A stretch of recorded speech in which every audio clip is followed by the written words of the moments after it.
প্রবাস জীবন মানেই অন্তহীন এক দীর্ঘশ্বাস।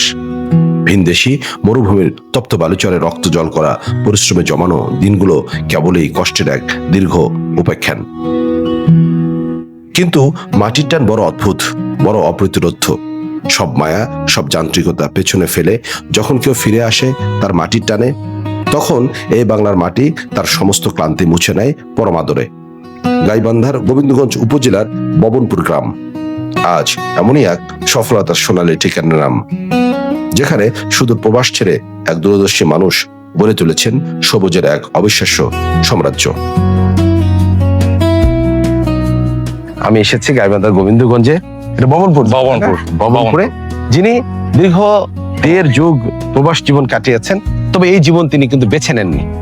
তিনি দেশে এসে দেখিয়ে দিয়েছেন কিভাবে মাটি সম্মান এনে দিতে পারে। এরকম একজন উদ্যোক্তা আমার সাথে আছেন। আসলে আপনার নামটা একটু বলবেন প্লিজ। মোহাম্মদ লিটন ইসলাম। দীর্ঘ 1.5 যুগ থেকে আসার পর আরো অন্য পেশা তো আপনি যেতে পারতেন, আসলে এই পেশায় কেন আসলেন? আসলে দীর্ঘ 15 বছর বিদেশ থাকার পরে বিদেশ জীবনটা এত কষ্ট সে বোঝা যাবে না। যারা বিদেশ আছে এবং প্রবাসী আছে ওরা বুঝতে পারবে যে বিদেশ জীবন কত কষ্ট। আর আমাদের দেশে স্বাধীনতা ঠিক আছে, মা মাটি আমাদের মা। এই মাটিতে আমরা অনেক কিছু ফলাই, অনেক কিছু। দেখো এই মাটিতে আমরা আম চারা করছি, আম হচ্ছে। তারপরে লিচু করবো, লিচু হবে। নারকেল করবো, নারকেল হবে। যেমন একটা মা একটা সন্তান প্রসব করতে পারে, ছেলে মেয়ে, এবং ছোট থেকে লালন পালন করতে পারে, সেরকম আমাদের এই কৃষিকাজ এবং মাটি মা মানুষ যখন ক্লান্তি দূর করতে বিশ্রামের খোঁজে ব্যস্ত, ঠিক তখন লিটন ইসলাম বেছে নিলেন সম্পূর্ণ এক ব্যতিক্রমী পথ। 1995 সালে বাংলাদেশ রাইফেলে যোগ দিলেও নানা চড়াই চাকরি স্থায়ী হয়নি। কিন্তু থেমে থাকেনি তার সংগ্রামী মন। জীবনের পরন্ত বেলায় এসে তিনি বেছে নিলেন মাটির সঙ্গে এক আজীবন মিতালি। বিদেশের মাটিতে অন্য পেশায় যাওয়ার সুযোগ থাকলেও তিনি আঁকড়ে ধরলেন নিজের দেশকে, নিজের মাটিকে।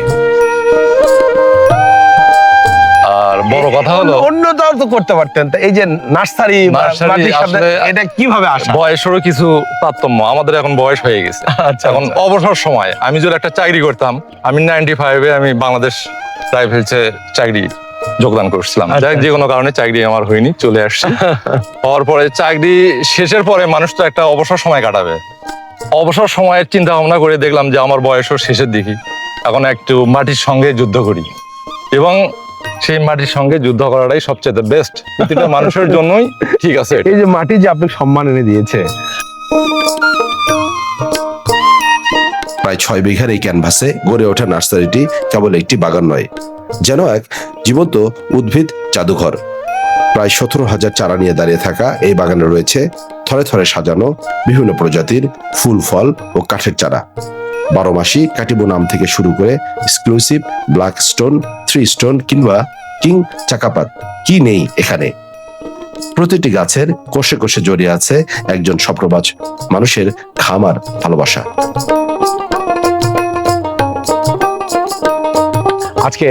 আচ্ছা, এখানে আপনি আসলে কি কি চারাগুলো করছেন আপনি আমাকে একটু প্লিজ দেখাবেন? আমাদের এখানে আম চারা আছে। আমের এখানে আমার 20-30টা জাত আছে। এটা আমার 12 মাসি। আচ্ছা, এটা 12 মাসি কাতিমন। আচ্ছা, এটা 12 মাসি ফল ধরে। আচ্ছা, আর এটা হাইব্রিড ব্ল্যাক স্টোন। এত গাছ এখানে, কতগুলো গাছ আছে এখানে? এখানে আমার প্রায় 2000-এর মতো গাছ আছে। ব্ল্যাক স্টোন, জি। লাল, বাইরেরটা লাল, বাইরেরটাই কালারি, পাতা কালারি, এই ব্লাড কালার। আচ্ছা, এবং আম কেটে ভেতরে হচ্ছে লাল। আচ্ছা, আর আমের উপরটা হচ্ছে ব্ল্যাক আছে। এই যে একটা চারা বিক্রি হবে কত করে এগুলো? এগুলো ছোট চারা, এগুলো কম, এগুলো 150 টাকা। এর বড়টা হচ্ছে 500, এটা 500 টাকা। 500 টাকা একটা চারা? একটা চারা 100 টাকা। এটা ছোট। আর এই যে 12 মাসি কাতিমন। আচ্ছা, এই কাতিমন, হ্যাঁ, এটা হচ্ছে 150 টাকা। আচ্ছা, এগুলো আছে 4000 পিস। 4000 পিস? তারপর আপনার এই টোটাল বাগানে কত চারা আছে? এই টোটাল বাগানে 17,000 চারা আছে। 17,000? জি। রূপালি, এটা রূপালি। আম্রপলি যেটা বলে, আম্রপলি যেটা বলে, আমরুপালি এটা। আম্রপলি, আচ্ছা, আমরুপালি। আর এই যে 12 মাসি এই যে ফুল আসছে। আচ্ছা, সিজনের আমটা আমরা খেয়ে ফেলছি, এখন এই যে ফুল আসছে। আবার আমও আছে, এই যে 12 মাসি এই যে আম, এটা সিজনের পরে আম। আচ্ছা, বছরে 3 বার হয়। মানে এটা কি ওই যে অন্যান্য আমের ফলনের মতন একটু কম? হ্যাঁ, কম ফলে। আধুনিক শহরের জীবনের ছাদ বাগান কিংবা গ্রামের বিশাল আঙ্গিনা, সব জায়গায় চাহিদা মেটানোর এক অপার সম্ভাবনা লুকিয়ে আছে এখানে। সিডলেস লেবু, চায়না চেরি লিচু কিংবা রকমারি মাল্টার চারা আজ কেবল স্থানীয় চাহিদাই মেটাচ্ছে না, বরং দেশের সীমানা পেরিয়ে আন্তর্জাতিক অঙ্গনের দৃষ্টি কাটছে। কৃষির এই নান্দনিক ও বাণিজ্যিক রূপ গ্রামীণ অর্থনীতির চাকা ঘুরিয়ে দিচ্ছে এক অভাবনীয় গতিতে।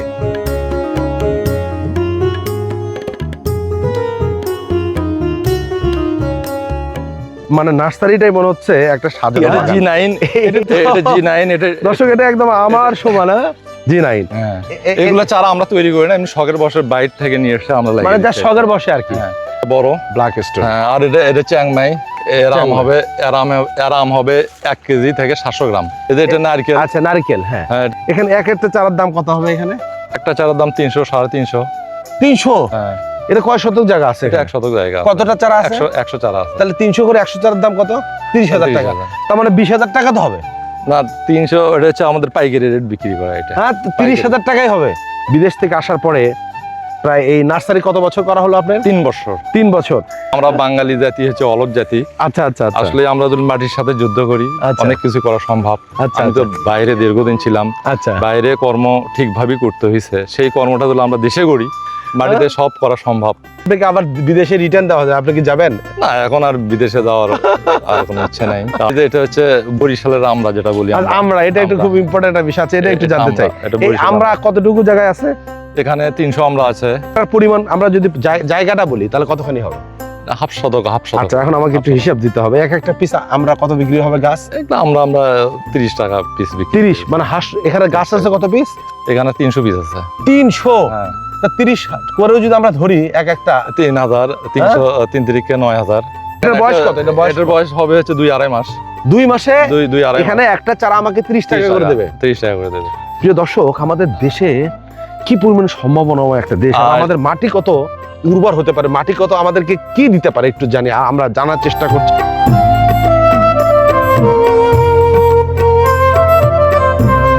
লটকনের চারা এখন পাওয়া যায়, তাই না?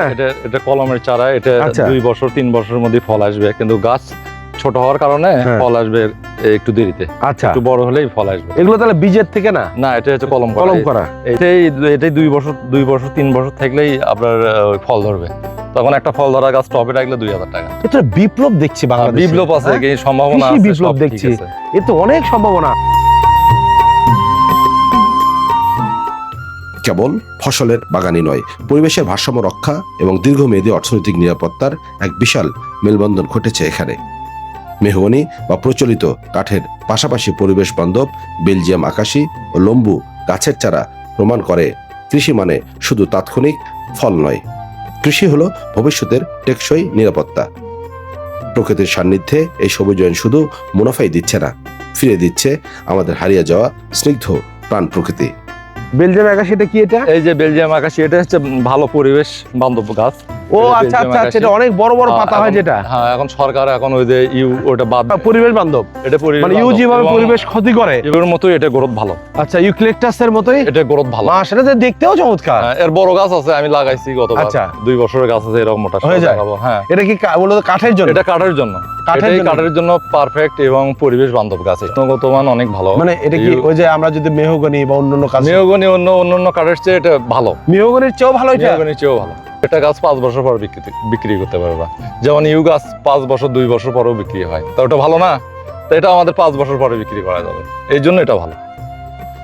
এই যে এগুলো হচ্ছে ব্যানানা, ওই যে কিউজাই। লম্বা লম্বা আম যেটা। হ্যাঁ, ব্যানানা, কিউজাই, হাড়িভাঙ্গা, সব। যেটা হলো আপনার সব। হলুদ ডাইরেক্ট হলুদ হয়। যে এটা হচ্ছে লম্বু গাছ বলে। আচ্ছা, সবচেয়ে লম্বা হয়ে যায় আর কি, আগাছা হয়ে মানে এটা যায়। কি কাঠের গাছ? কাঠের গাছ। মূলত কাঠের জন্য। কাঠের জন্য লম্বু গাছ। ওই গাছের থেকে এটার গ্রোথ বেশি, যেটা দেখে আসছি। এটা আরো বেশি গ্রোথ, এটা ওই যে ইয়োর চেয়ে গ্রোথ বেশি। আচ্ছা, এটা লম্বু। এরা সময় নেয় বিক্রি উপযুক্ত কতদিন? তারপরেও 10 বছর, 5 বছর, 10 বছর। 5 বছর পরে একটা গাছ কেমন দাম হবে এগুলো? 5 বছর পর একটা 2000, গাছ 3000? না 2-3 হাজার টাকা হবে। মেহগনি তো আপনি না আসলে আসেন। কোনো অসুবিধা নেই। মেহগনি তো আসলে বেশ জনপ্রিয়, তবে এই কাঠগুলো মেহগনি যে সময় নেয়, এই যে মেহগনি, হ্যাঁ এরা যত সময় নেয় এই কাঠগুলো তত সময় নেয় না। এই যে মেহগনি, হ্যাঁ এটা মেহগনি। ওই যে বেলজিয়াম যেটা বললাম গাছ, হ্যাঁ বেলজিয়াম। হ্যাঁ এটা। ও আচ্ছা, ওই যে বেলজিয়াম বড় হয়ে গেছে, বেশ ভাই বড় এটা হয়ে কয় বছরের গাছ? 2 বছর হচ্ছে না? 2 বছরের গাছ দেখো কিরকম আচ্ছা আচ্ছা, এটা তো অনেক বড় হয়ে গেছে, তার মানে 5 বছরে এরা মোটামুটি বিক্রি উপযুক্ত হয়ে যাবে। বিক্রি উপযুক্ত আছে।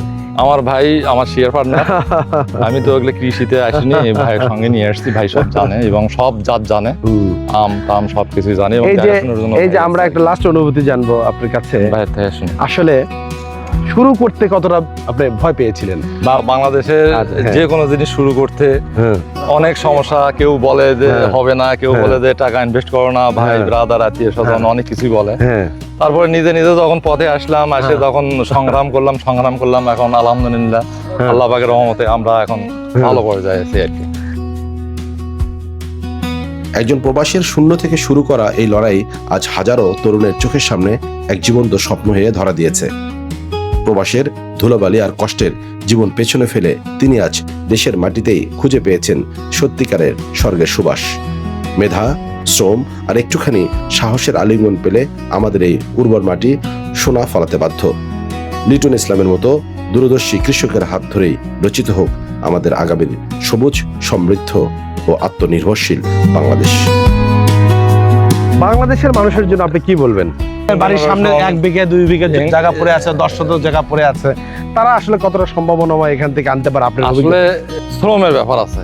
আচ্ছা, কেউ যদি বলে আমি মোবাইল নিয়ে না বসে থেকে 2 ঘন্টা, আমি একটু আমার প্রতি জায়গা আছে 2 শতক, আমি 2টা রসুন গাড়বো, এই যে এখন সময় আসছে রসুনের, আচ্ছা 2টা রসুন গাড়বো, বা আমি নার্সারি করবো, নার্সারি করতে একটু বড় জায়গা লাগে। আচ্ছা আচ্ছা, তা ও যদি একটা শ্রম দেয়, মাটির সঙ্গে শ্রম দিলে অবশ্যই ফসল দিবে।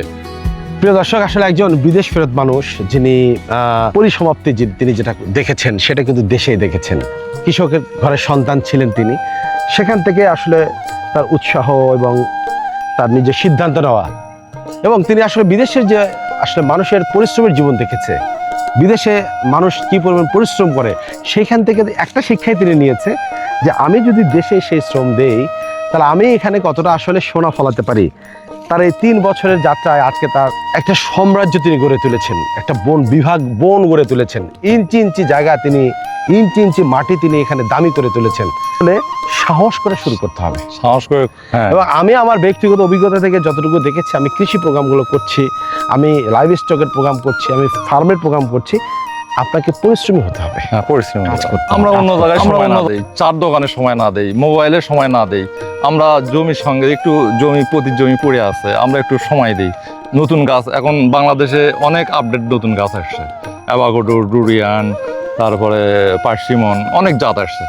এসব 2-1টা করে লাগাক, দেশেও বাঁচুক, মানুষও বাঁচুক। বাইরের দেশের ফল বাংলাদেশে এখন অনেক সম্ভাবনা। এবার বছরে আপনার কেমন আয় হয়? মাসে যদি আমরা বলি এভারেজ একটা আয় আমাদের নার্সারিতে একটা সিজন আছে, আমাদের বর্ষাকালের সিজন। বর্ষাকালে এমন হয় একটা গাড়ি লোড হবে 3 লাখ টাকা হয়ে গেল একদিনে। এক মাসে হয়তো 4টা গাড়ি হলো 3-12 লাখ টাকা। আচ্ছা আচ্ছা আচ্ছা, এক মাসে হয়তো 2টা গাড়ি হলো। আচ্ছা, এই হয়তো একজন আসলো নিতে, কিছু সব নিয়ে গেল হয়তো বা কেউ, এটা বলা যাবে না, নার্সারি কোনো হিসাব দিতে পারবে না অ্যাকুরেট। কৃষক লিটনের হাত ধরে আজকে আবারও জেগে উঠুক এদেশের লাখো তরুণ বেকার যুবক যুবতী, এবং আজকে যারা দেশের বাইরে আছেন, আজকে প্রবাস জীবন যে কতটা কষ্ট, এই বর্ণনা শুধু তারাই দিতে পারবে। প্রবাস জীবন কতটা নিঃসঙ্গ জীবন, প্রবাস জীবন কতটা আসলে কষ্টের জীবন, এবং প্রবাস জীবনটা আসলে কতটা নিঃসঙ্গ, শুধু নিঃসঙ্গতাই অনেককেই মূল্যবান জীবনও আসলে দিতে হয়েছে। প্রকৃতির হাওয়া তো দূরের কথা, আসলে প্রবাস জীবনে মমতার ছোঁয়ার থেকে দূরে থাকতে হয়। তো আজকে সব কিছু চ্যালেঞ্জ ছুড়ে দিয়ে আজকে সফল আমাদের কৃষক লিটন, আসলে তার হাত ধরেই আমরা এগিয়ে যাবো এই প্রত্যয়ে আমরা এই প্রোগ্রাম শেষ করছি। দর্শক, আবারও কোনো উদ্যোক্তা, আবারও কোনো খামারি, আবারও কোনো সংগ্রামী মানুষের উত্তরের যারা আছে, বিশেষ করে উত্তরবঙ্গের যারা আছে, তাদের এই সম্ভাবনা তুলে ধরবো। সে পর্যন্ত সবাই ভালো থাকবেন, সুস্থ থাকবেন। আল্লাহ হাফেজ।